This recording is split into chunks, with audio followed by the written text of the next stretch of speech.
animals get sick, and it's very intricate, and someone's in charge of that. And then it runs into a knock box where with no head restraint whatsoever, but you're above the animal and they can't see you ever. And then you knock them there with a captive bolt, and then the box raises, they fall on the ground. No, is that doing a pull shot from the back, or is that going to be forehead as well from that position? It's going to be what presents itself. Yep. So I always like doing a forehead shot. Pull shots, you have a lot of thick hide to get through. So if you're going to do a pull shot, I would recommend using a 9mm captive bolt, which I think are awkward to hold. And yeah. And a pull shot is when you take it from more or less, is it right above the atlas joint? Yeah, it's right above the atlas joint, and you're shooting essentially behind the horn bud or the crown where the horns would be into the brain then. And it's unconventional. Not a lot of places do it. It is very effective. I hear it's popular at bison plants. Yeah. Due to their butt plates. Yeah. We used to do buffalo out in Vermont, and we'd have to shoot them with a solid slug in the atlas. Wow. So no kidding. Yeah. From like a 12 gauge? Yeah. Wow. Yeah. It was exciting and stressful and loud. And loud. I always recommend people wear ear protection when using anything that is a combustible knocking system, or when you process in general. But I don't think people realize how loud processing is.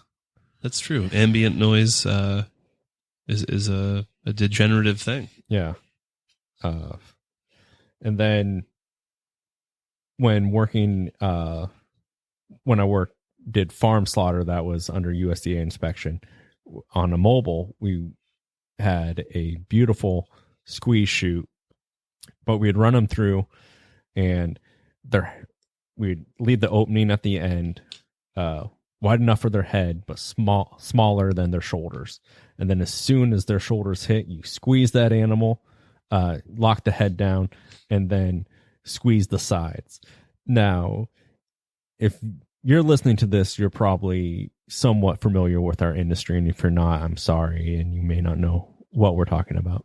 But Temple Grandin had pretty much revolutionized the slaughter portion of the knocking portion, and she's the one who recommends squeezing animals. It calms them down. Many studies that she has done shows that the animal, once it's in a confined space, it's almost something like a thunder shirt for dogs that are afraid of storms or something. Yeah. And or swaddling a baby or something. Yeah, and the animal immediately calms down, and then you take your shot. And then from there, the animal, if it's in a squeeze chute, I like to leave it still locked and then slice my jugulars while it's in the squeeze chute. And then once it's released from the box, then I'll go for an aorta stick. And that's just getting blood out of the animal as fast as the heart will let it. And from there we have, sheep. Usually sheep, you don't really have a holding pen for them. And I suggest knocking them in small groups. It keeps them calm when they're in groups. And that's the worst. If you try to isolate sheep or lamb and drag them out a couple at a time, it's a nightmare, because you've got they're incredibly herd bound. Yeah, and that they're real wily, real strong, real fast, and if you separate them from who they consider to be the alpha or whoever is the most protective of them, your job gets exponentially more difficult. Yeah. And when knocking sheep, I simply recommend, and the USDA is okay with this, just cradling their head against your leg and then firing into the flat spot of their head. Just behind their ears, right behind the butt plate. Yeah. And the same thing for sensibility is you're checking that the eye is glossy, non-responsive to touch, and that the tongue is listing, legs aren't working in unison. And then, people don't stick sheep like you would a beef. They just slice the throat. We'll move on to pigs. You could. Pigs are different. Yeah, pigs are kind of a different story. Whole other ball game is the hog. I don't recommend using a captive bolt on a hog just because their brain placement is smaller. You have less surface area to hit, and when you mess up, or if you do mess up, my understanding is it can be very loud. And yeah, well, there's so much more bone to go through. I mean, I don't know if this has happened to you or anybody out there, but I've used the bolt on a hog before when my electric stunner wasn't working, and I've had the bolt get stuck. Yeah, I've had successful knocks where I couldn't retrieve the bolt because it's stuck with so much bone around it. So I recommend using. There's genuinely only one machine available in America that I know of, and it's the Double D electric stunner. They make two models of it. One has dials on it like an old 50s amp, and the other one doesn't. And it is I don't know, it's reliable, it's trustworthy.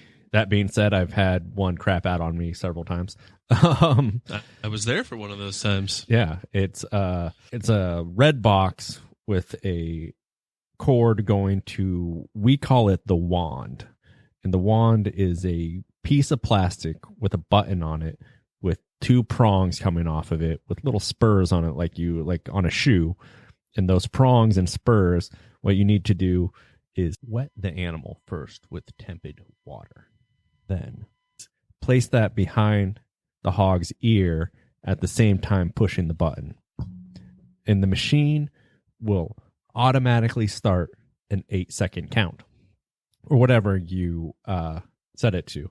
Now, studies have shown, and this is the way I do it, is longer shock for less voltage is more effective.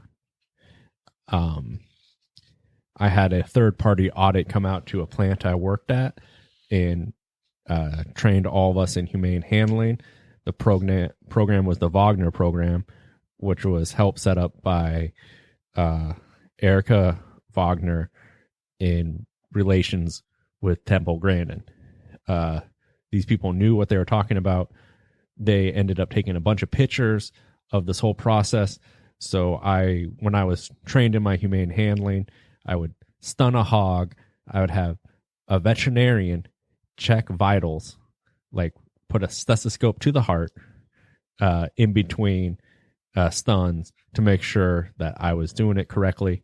And then they took a bunch of pictures, and then out of weird circumstances of events, those pictures ended up being used in the manual for the Double D electric stunning machine. No kidding. That's awesome. Yeah. So that's really great for your own information, and kind of refining your method, having someone there to confirm vitals and how well you did. That's incredible. Yeah. But if you know my personality, like my wife does, I am incredibly nervous and, have social anxiety, that having two doctors check my work, it's not that awesome. And granted, I did great because I'm awesome, but it's stressful. But with electric stunning, what you're doing is you do two stuns. You do a head and a heart stun, and both 8 seconds. And this is how you do it. Let me walk you through the process. Hog walks in, gets gently sprayed with water for better conductivity. you place the prod, your first stun, behind the ears, 8 seconds. It is passing electricity through the brain, making it go through a grand mal seizure. That is what makes it insensible. Your second stun goes from the breastplate to underneath the armpit, and that stun makes it tachycardic. So it has a seizure and a heart attack. In between those stuns, you check for sensibility. Again, in the release of the first stun, make sure the animal's not trying to right itself. There's no vocalization. It will possibly let out a breath.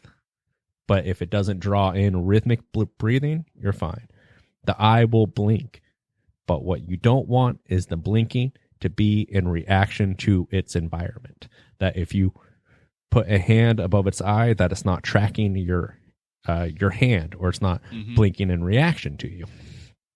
Then you do your heart stun, and you check again, and before you stick it, and if something is wrong and you feel that it's unsensible, by no means do another heart stun.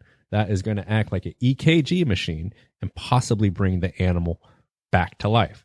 You're going to do another head stun or use a captive bolt as a backup. If it all goes well, you're going to use what I recommend, a double-sided sticking knife. Hit the soft spot right above the collarbone. That little divot there. Yeah, that little divot. Stab, point towards the rectum of the animal, and then when you retrieve the blade, scrape it along the spine. That is going to stick both aortic arteries, and you're going to have total bleed out within about, a minute. And this whole process from stunning to stick should take place within, I would recommend, no longer than 30 seconds. And unlike a captive bolt, if you leave a stunned pig alone without sticking it, there is a possibility that it may come back to life. Well, let's talk about why to use the electric stunner versus the captive bolt. So on sheep, on bovine, on yaks, llamas, all kinds of large mammals, red meat, we're using the captive bolt, giving them a lobotomy and bleeding them out. Why with hogs? What is it about the captive bolt that made us invent something else to stun hogs? Well, real quick, there are some places that use electric stunning on sheep, and it's kind of the same. You see it more in Europe. Okay. I haven't done it, so I'm not going to talk more on it than that. But we'd love to hear about it, though, if somebody's got a story about stunning sheep or beef. Why I wouldn't recommend knocking hogs. And how they'll react. If you shoot a hog and it is going to flop, it is going to what we used to call, this may be in bad taste, but you end up with a macabre sense of humor working in this industry. We used to call them disco pigs. And, disco pigs. Yeah, because they would the spasms from the death throes would elevate them to about 2 feet off the ground. And at the time, we were listening to a lot of, 80s pop and sometimes disco music on the kill floor. And that came from the captive bolt. When you shoot it in the head, whether it's the captive bolt or the 22, they're going to drop and they're going to kick just wildly with all of their strength. Yeah, it's impressive, and I don't recommend that. Also, if you have a miss with a captive bolt or a 22, the animal's going to let you know. It's going to be stressful. And it's always important to do,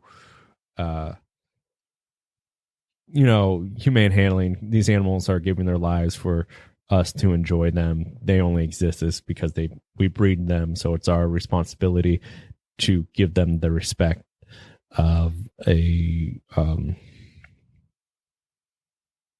quick end. I wanted to talk about blood spotting in hogs real quick. Okay. Oh yeah.